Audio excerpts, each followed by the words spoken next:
And we are live again for another episode of the Blue Eyed Devil podcast, streaming on Apple, Amazon, Google Podcasts, which is not Google Podcasts anymore. It is YouTube, which we are certainly live on, as well as, did I say Spotify? Check us out on Spotify. The Blue Eyed Devil podcast is sponsored by IC Savings on St. Clair Avenue West and is affiliated with the Authentic Ginger Clothing Company, which you'll see lots here. I have sat down over the last few years with pastors, politicians, a premier of Ontario, but to have our own sponsor here today is a big deal. It's not just an honor. It also has to do with friendship, collegiality, and shared interest in our community up at St. Clair West. So I am overwhelmed with joy to welcome today Gino Gaudio, the branch manager at IC Savings. Thank you, David. Yes, excited to be here. It's really good to have you here. IC Savings isn't just three random letters. It's an acronym, right? Like IC is Italian Canadian Savings. Is that right? The Italian Canadian and Savings Credit Union. Yes. There we go. The Italian Canadian and Savings Credit Union. Savings Credit Union. Yeah. So I'm just going to start you off, right? Because we'll get into you, we'll get into the credit union, but let's just start off. What does it mean to be an Italian Canadian? That's a good question. I guess it's just being part of an identity that it resonates with a larger community, but I don't know if it means or all that much these days. I mean, like everyone has their own community that they're a part of. I mean, just because it's an Italian Canadian Savings Credit Union, I mean, we serve the community at large. It's not. So you're a couple hundred members. They're not all Italian Canadians. Oh, definitely not. And when you say a couple of hundred, I mean that's only because it's my branch and it's new. I mean, we're a $1 billion financial institution, right? With lots of branches. IC Savings. Yes, right? correct. Yeah. But your branch on St. Clair West is a newer branch. Yes. With right, only a couple hundred members. Well, we've gotten more in the recent. Yeah, all right. So it's growing. We're growing quite fast. Yeah. And originally, it would have been a lot of Italian Canadians that would have started this up. I think the founding members, yeah, okay, so they're Italian in origin, sure, right? Because I mean that's the way credit unions work. They rally around an ethnicity or some kind of community. Like the Motor City in Windsor, for example, right? Like for sure.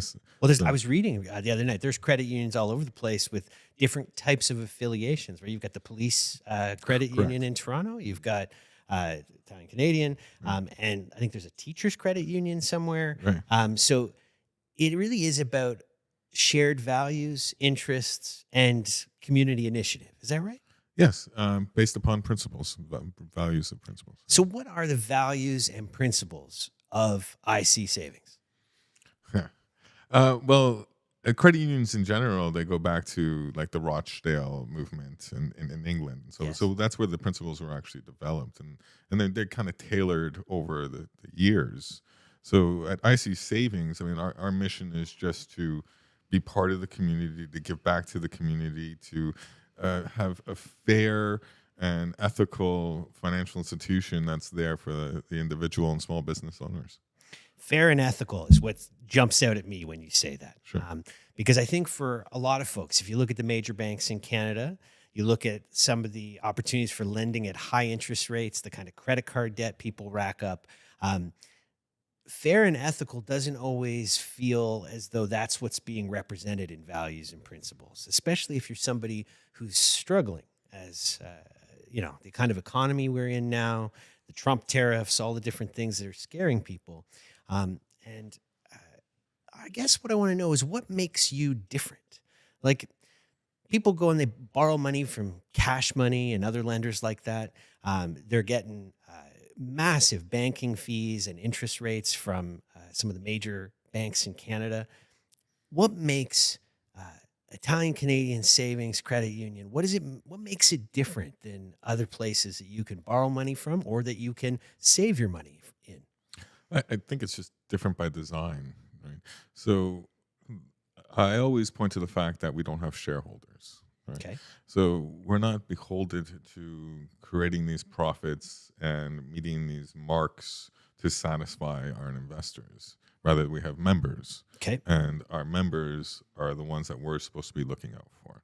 Right? And so it cuts both ways. Like when I say fair and ethical, it has to be fair for everybody, right? Yep. So the individual that's coming with the request, I mean, first thing in my mind is always, is that a good request for that individual? Because sometimes people just go over the line or don't really know what they need. Someone coming in to borrow $25,000 that doesn't have an income to pay that money back. And for example, yes, I mean, if there's no exit strategy and there's no real purpose to it, I mean, so it's questionable at that point. Okay. So and then the flip side is, okay, so I also protect the credit union and the members at The large, membership. Yeah. right? So the deal has to be good for that person as well as the institution, right? As well as all other members. So in the membership couldn't really work and function if all members looked the same. No, it'd be, well, I'm not sure what you mean by that, actually. Well, that's fair. So I guess what I'm getting at is that it has to be a mixed economy group, right? You'd be unlikely to be able to only have folks who are part of a credit union that all have low income and little capacity for borrowing. Is that right? Sure. Okay. So in the end, it is a financial institution. It is a business as well. But for us to be able to help others, we certainly need members that are affluent, Yep. with full relationships and involved. And so, yes, we need to create a profit so we can be able to utilize that money to give back, right? And when you say give back, what does that look like for the local credit union at St. Clair West? Where are you giving back? We always, at my particular branch, Yeah. I mean, like being Hillcrest, and it's a very small area. Yeah. I mean, it's certainly just about the small businesses and the local members, right? I mean, as the institution at large, we're involved in many different things with Humber River Regional and an old age home and so forth. We can go into that if you wanted to, but my focus is the small businesses and those individuals that are coming to me that I can recognize that have some kind of need, be it like they're just taking advantage of at another place. Like we've had given free RDSP sessions, for example, a registered disability savings plan. I've had, or we were prompted to do that because it seems that particular group that is qualifying for those things gets taken advantage of, or at least there's a lot of people that do. And so I've had a lot of members that have come to me, one, not understanding the plan and program, and so they don't know how to navigate towards it. And two, they're just, because they're more vulnerable in that way, Yes. they tend to have other financial institutions not give them the time that they need or the advice that would be worth it to them. Or some of the other options have a willingness to exploit vulnerability. Is that fair? Sure. I mean, I wouldn't want to just accuse anyone of exploitation, but sure. Well, I can do that. Yeah. Instead. Okay. Because I mean, I find myself very distinct. I mean, we have I guess the most competition that we have at Hillcrest would be TD or our counterpart, right? But I mean, it's whatever. Like they're there doing their thing. We're here doing ours, right? So I can tell you, I'm a member of your credit union, as is my son Rory, and that wasn't always the case. That's only been in the last 6 months for me. I spent most of my life thinking that wasn't a real or reasonable option because I did not have all the information. I really wasn't aware of the kinds of things like low or zero banking fees, the kind of credit card interest rate, which is much lower than you're going to find at major banks. And you know this because you are the branch manager and we have a relationship, that there has been times in my life where I've struggled financially and I've needed both information and support. And a lot of the time when you go looking for financial support, you don't get the proper information and you don't get support at all. When I arrived at the credit union, I was owing a lot of money in a lot of ways that, I didn't realize the consequences of borrowing at such a high rate was going to really destroy me in the long run. and working alongside you to better understand how the financial system works and how the credit union could support me and my son looking forward. Um, I've used this. I know you said you don't want to say exploitation, but I'll use it this way. My experience so far of IC savings, you and credit unions as a whole, is it's an anti-exploitative practice. And so we don't have to call everyone else exploitative, but I will say that what I believe to be true is that you're invested in an anti-exploitative practice. Is that fair?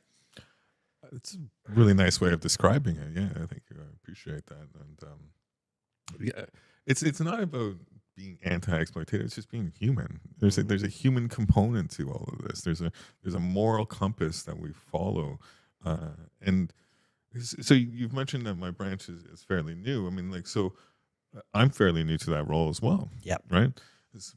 I've come from a different background and so forth, but what's given me guidance and direction and the motivation is all the other managers at IC Savings. Actually, I mean, we all have this kind of approach. Okay. And so it's this culture that we've developed there at this institution that, I guess anti-exploitative is fine. It's a nice way of putting it, but we're just there. We're just want to understand. We know our members, they know us, and we develop this relationship, and it works. Right? It works well. Right? I think it makes sense to me. Yeah. Sounds very Italian. All right. Well, when I think I know a lot of Italians. I've been fortunate enough to know a lot of Italian Canadians in my life, and they're very family oriented. They're folks who like to take care of their families. They take care of people in the community, and I see that at practice in the way you guys do things. You talk about the culture you've created. I think it does come out of a history of what it looks like to be an Italian Canadian here in Toronto. That's for what it's worth. I mean, it's nice to say about the Italians as well, but I don't know. I mean, I would say that about a lot of different cultures. Sure. Right? I mean, like a lot of our membership is also Portuguese, for example. Yeah, Right? for sure. We have a huge Portuguese community, and they have the same values. They have the same values. Yeah. We all fit well together. Right? Well, in your window right now at IC Savings, you've got some authentic ginger gear hanging, Yes. and advertisement for our podcast, talking about how we have initiatives around authentic allyship, which is about different communities and cultures allying themselves with one another on shared values, right? On the kind of values that look to build bridges and bind people together and take care of the most vulnerable, to not exploit them. Right. Yeah. So I think that it's a really good thing that's happening in our community. And I'm surprised that more people don't know, not just about IC Savings, but about credit unions as an institution. I'm not, for the most part, most days, I'm not lacking intelligence. I have 2 university degrees. I've lived in Canada for most of my life. I was born in Scotland, but I was really surprised that I didn't understand this. I didn't know about it. And that at some point in my life, I felt my only option was to go somewhere like a cash money lender to be able to get quick money at Christmas, right? Like, why do you think it is that more people don't know about what you do? I've actually thought about that quite a bit, and I can't pinpoint it exactly. I just the banks themselves are overshadowing everything, right? Yeah. So, I mean, here in Canada, the credit union movement began somewhere in the 1940s with a bunch of farmers that couldn't get credit, and so they started this thing that grew into a massive system. But so most of our members are also older, so they come from that generation after the war and so forth. That this is an alternative that they were looking for. Okay. And then over the years, banks have grown so large, and when you have that kind of presence and your parents are banking at that, and they get you an account, and you're not going to take the time to understand anything for it because this is what it is. This is your parents have brought you here, or this is how I started. And I remember my first CIBC convenience card when I was like 12, right? It was my parents banked at CIBC, so that's where I went. Yeah. Never asked another question. Exactly, right? So, and why would you? Because it seems like this is the normal order of things. Totally. Yeah. So it's not, it's a matter of education, right? It's a matter of exposure. Okay. It's a matter of knowing that there is an alternative out there, and it's just not. The banks have done a really good job of covering that up, right? It's interesting. I heard our neighbors to the south, which we could talk all day about the Trump tariffs and all that kind of stuff. But I heard Donald Trump say about how American banks don't have access to Canada, about how there's a kind of an exclusive monopoly for Canadian banks for Canadians. Is that fair? Is that fair what he's saying? I'm not sure I understand. Well, I think that we there is a bit of a protection issue there. I wouldn't be well versed in this actually. Okay. But I mean, I think that it is necessary in some ways that, if a bunch of American banks came here and we were able to, actually, wait, I'm going to scrap that, man. Can we edit that part? Yeah, out? sure. Yeah. I'm going to skip that question because that's just too. You don't want to touch it. No, I don't want to touch it. Yeah. All right. All right. You know what? That might even be good for the podcast too, if you want to name that. But we can edit it for sure. No, the more I think about that, the more I'm going to get in trouble. Okay. No problem. We met through a connection at my church.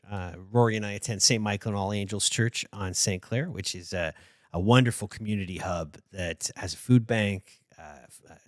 They have a lunch program. They're a place where folks who have experienced abuse and mistreatment can find safety. And the leadership there is really incredible. And it is an amazing place. And when I was told about you, I was told that you were somebody who was committed to keeping members of our community out of poverty. And I loved the way that was said to me. It was, you can trust this guy and this place because he is working to keep people in our community out of poverty. What do you think of that? I'm touched. I'm touched by that's what someone thought about me. I mean, really, I'm just there to be myself. I'm just trying to help. I'm not trying to create this image. I'm not trying to take people out of poverty. If there's a need, if there's some kind of way to help, if there's something that I can do to better this community, this world, whatever the case may be, then I'm going to do it. Right. So it's not. I'm just me doing my thing. Right? Well, Gino, if we're going to talk about you doing your thing, you being yourself, let's hear a little bit about Gino. So, Gino, your husband, father. Yeah. How do you identify yourself? What are the things that you want people to know about you, Gino?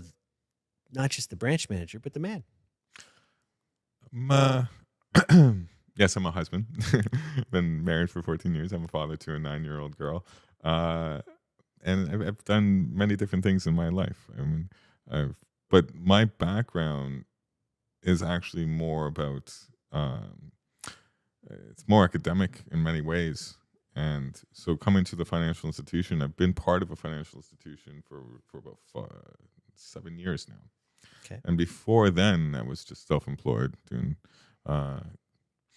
but all that experience has allowed me to take a different paradigm, a different perspective on the way capitalism works, not only from the individual that needs the financial institution, but from within.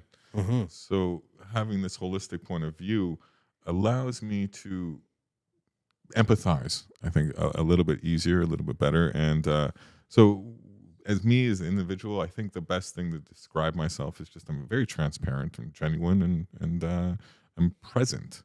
Like I'm there to listen, and I want to find a way to help, right? If necessary. If you need some services, then that's all you need, right? That's it. Transparent and present really does build the building blocks, the foundation for trust, right? If you can trust that someone's telling you the whole truth, and they're there with you in whatever trench you're in, that's the building blocks for trust. And I can see that happening with the community institutions that we're around, from churches to other places, to individuals like myself and others, even folks I've heard very recently have registered as members at the credit union. So I think it's a good approach. I really do. Transparent and present, I think, matters. Well, trust just comes with all that, right? And when you're genuine and you're there to listen, and not listen just to respond, but actually try to think about and and help direct or navigate, or even just to have a shoulder. Like a lot of my job is actually a bit therapeutic. Counselor. Yeah, a bit of a counseling, Yeah, right? I agree. Yeah. No, I even think for myself that there's been a few times I've called you with questions or inquiries about different ways of approaching things, and it's not always so you can solve my problem, right? Sometimes it's so you can help me or help shed some light for me to be able to see you got to get these things done first before we can go over here. And it's honest and transparent and is, you know, I do a lot of work in the social work field, and sometimes I say that I'm dealing out hope Yeah. instead of dealing out drugs or whatever else it might be that a lot of folks are struggling with. And I think you've got a little bit of that in your own flavor of dealing hope to people, where it's not simply a hard no or a hard yes, or it's let's look at the whole picture and see where we can go together. Yeah, or let's take a step back, because when you're dealing with financial issues, and then the stress can go through the roof quite quickly, Yeah. right? And so sometimes you just need to be able to help that person b- go and find the right information, or where to go to find the right information, because sometimes you don't always have it, right? Like you're not going to know everything. And so it's not about that. It's usually about kicking ideas back and forth, right? And then from there you can hash out what needs to be done. So, right? It's never a straight plan or a straight approach. I hear that. No, Yeah. I hear that for sure. My son Rory's 11, has his first account anywhere, and it's with IC Savings. We're trying to keep money in it and not just pull money out of it. Should an 11-year-old have an account at a credit union? Yeah, absolutely. I mean, I think it's a great place to save their money rather than under their pillow or in a piggy bank. They'll earn some interest. They'll start piecing together how financial institutions work and how they can utilize them, and it's a fun way to grow your money, because when you can see that number growing, it's almost like likes on a podcast, for example, right? So there's an adrenaline kick that can come with it too. And I'm gonna have to start getting him to monitor his account more closely. He can get, instead of getting his dopamine rush off of his TikTok, he can get it off of the IC Savings account. Exactly, right? That's good. I like that a lot. Yeah. We were both at a fundraiser recently. Rory was there as well, and Member of Parliament Don Stewart was there. City Councillor Josh Mallow. It was the coldest night of the year fundraiser. I was at St. Michael's Church, and folks go out. It's supposed to be for about a 5-kilometer walk in the middle of winter to get a sense of what it's like if you don't have shelter to go to. You were there and present and meeting lots of new people. Is that something you're doing regularly to get into the community, to know the folks that live around IC Savings on St. Clair? I don't think there's any other better way to participate and get to know other people in the community. Yeah. And what a great cause that was. I mean, we were happy to sponsor that. So yeah, that was the second year I've participated in that event, and I found it worthwhile. And yeah, I often do try to participate in such things like that. I also just walk the streets often, just to go and knock on the business owners' doors and see how they're doing and what's happening. It's the only way to understand what's taking place, right, on the streets. You know, and a lot of my viewership will know that I spent 10 years as an Anglican priest. I was ordained when I was 26, and I spent 10 years working in that field, actually in North Toronto. And one of the things I was known for is once a year, I would knock on 1,000 doors. See? So I understand what you're talking about, because there was no better way for me to get to know the community than get to know the community. Yeah. Right. Like you have to meet people one by one, individual. Politicians know this as well, right? Like if you don't take the time to actually enter into real relationships, then you are just one of the big banks. Exactly. Yes. I mean, get to know that person's name and what's happening in their life, and you know, I want to know that person. I want to know what's going on there, and it's not just about networking or anything like that. It's you know, I'm here. I'm living my life. I want to live it to the fullest, and I have this job and these responsibilities, but at the same time, it's it's a tool I can use, Yeah, for sure. right? Like it's and introduce that to others if they need it, right? If not, then more power to them. You know? We're likely going to have an election coming this year in Canada on a federal level. So there's going to be lots of issues and topics that are going to get thrown around. Does capitalism work? I think that my own personal opinion changes from year to year, day to day, sometimes hour to hour. But I don't know. You got any alternatives? Isn't that the answer? So what I do like about specifically my credit union is that it is the heart of capitalism, but there is that human component to it, right? It's there is that moral compass, as I mentioned, right? So what better way? Like what how can you, if you were able to create something that is the heart of capitalism and still interject a perception of humanity, well, I think that's successful. That's the meaning of success. So that's how capitalism can work.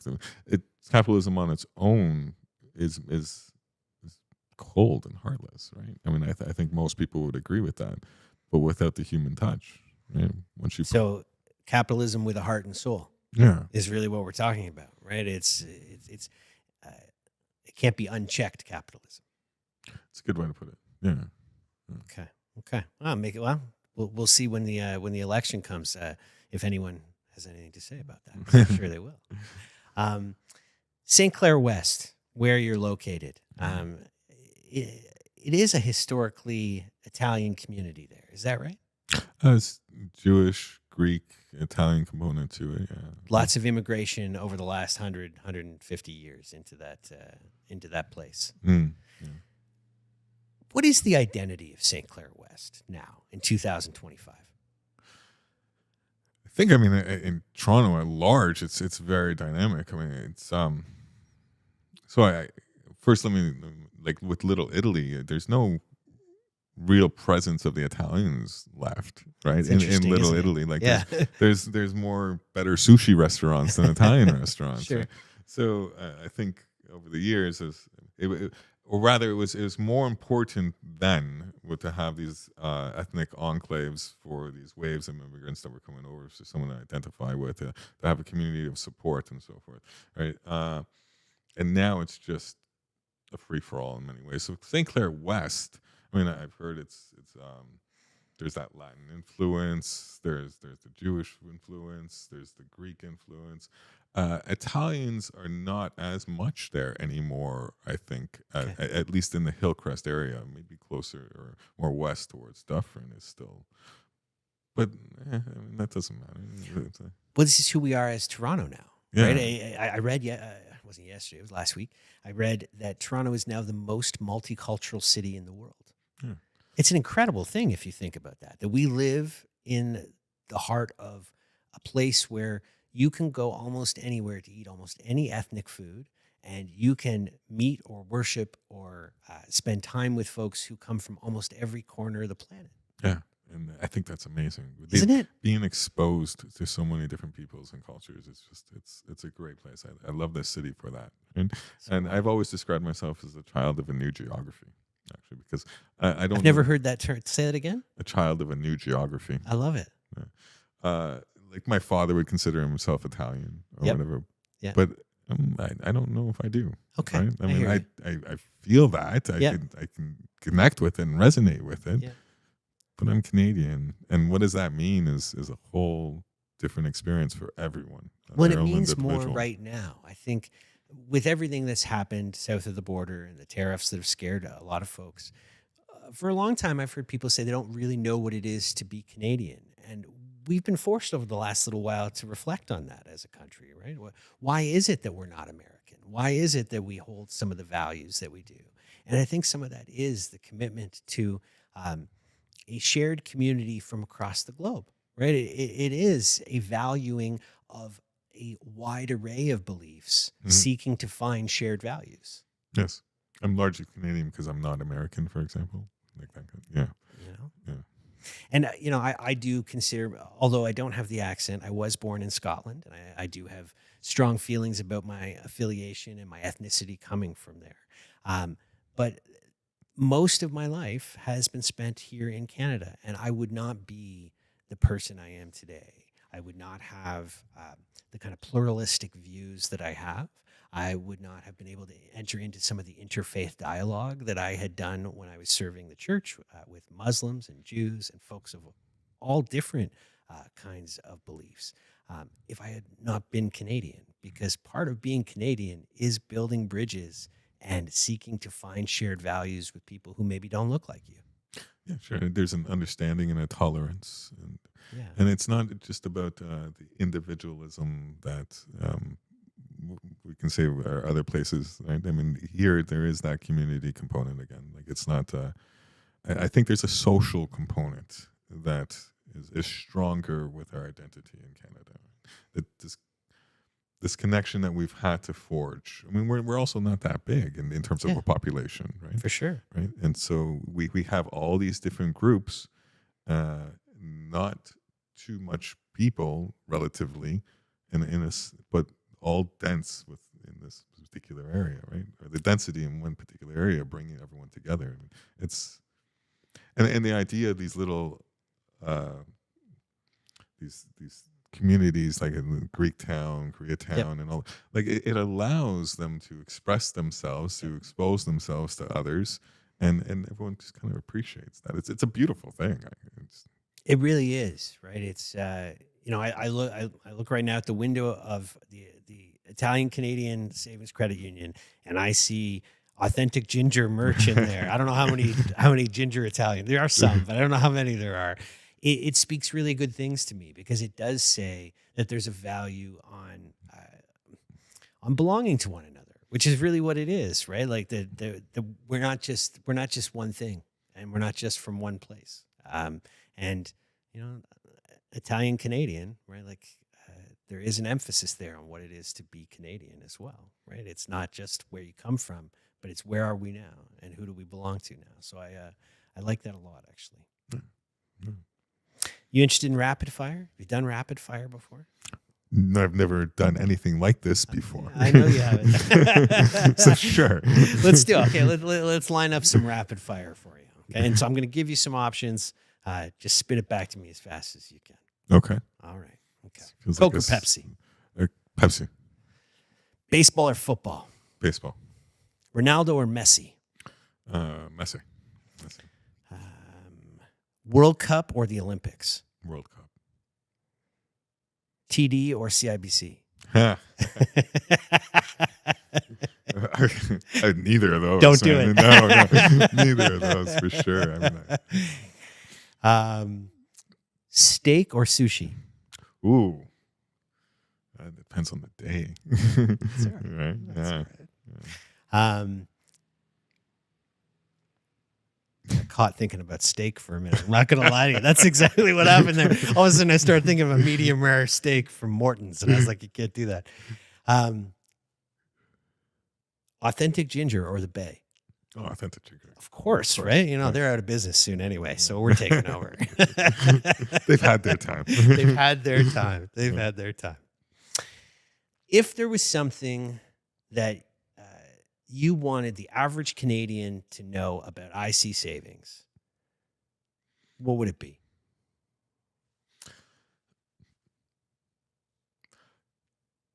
Well, I mean, we can talk about our products and services, right? I mean, the fact that all our accounts are free and they actually pay you interest, but that feels more like a spiel.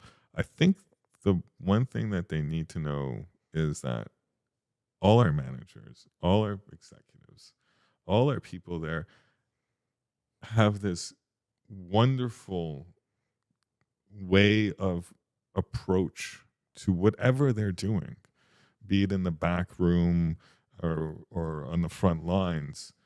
It's about knowing your member, about what their needs may be, and understanding their needs more so than themselves sometimes, and finding a way to make it work. It's based upon common sense logic and compassion, right? It's not about ticking boxes or just about financial bottom line. It's really about how can we facilitate this so it betters everyone. Yep. Right? So, Let me rephrase it for you. Tell me if I've got this right. okay. No matter where you are on your financial journey, we're here for you. It's a nice way to put it. Sure. I mean, I treat my members, if they have $2 or $2 million, the same. It doesn't matter to me. I know that to be true of you. That's why, that's part of why I'm saying it. And I've gotten to know some of your colleagues as well, right? So I do see that. I wouldn't have you on here, and I wouldn't showcase you if I didn't believe it to be true. And I really do think that regardless of where you are on your financial journey, a credit union is there for you. And so I think it's at the very least something worth investigating for all Canadians, because I think there's something to be found there. Yeah. And what they'll find when they do their own research is uplifting. It is. Right? Yeah. And you passed over the no banking fees piece. 'Cause I know you didn't want to give a spiel, and I appreciate why not. But that's not nothing. When you realize that you're not actually being charged the kinds of fees that you're being charged, or at least I was, and that you're making actual interest, set interest on even the smallest accounts. That's not just a spiel, man. Those are real life differences for people, especially on small budgets, right? It is to know that you're not getting gouged by anybody who is already making massive profits to begin with, but you're being looked out for. Yeah, no, I think that's an important thing. Like, I mean, the idea of the no minimum balance too. I mean, if like other banks are able to provide a free service if you have, say, like $6,000 in your account. Correct. The amount of money they make off of that $6,000 is insane. Yes. And that should be at least a portion should be going back, like a large portion should be going back to the person whose money it actually is. Yep. Right? Sure, the financial institution needs to make some money. Sure, it's a business, but that's as far as that goes. It's not. They do well. They do well enough, right? And so give back, like give opportunity to others. Is what I'd like to say. Right? I love it. We are streaming on Spotify, Apple, Amazon, YouTube, and I'm forgetting one, but Blue Eyed Devil podcast can be found all over the web, and certainly wherever video can be found. Gino, it's been really good to be here with you today, not just because I want to sit down and showcase you and IC Savings, but also because it's helpful for me to say to my viewership that we all struggle in different ways, and we all have times where our finances don't look the way we want them to look. And to have somebody who's in your corner, regardless if they can fix everything or make it all better, but they are in your corner, it's a huge thing. And I'm grateful to have you in my corner. Thank you. That's really nice. Yeah, man. Appreciate that. All right. Well, we're going to wrap up there. And it's been good to be with everyone today. We will be back for another episode coming up soon with another very special guest. I am David Giffen, the host of the Blue Eyed Devil podcast. And I'm going to ask you to be well on the journey. Take care.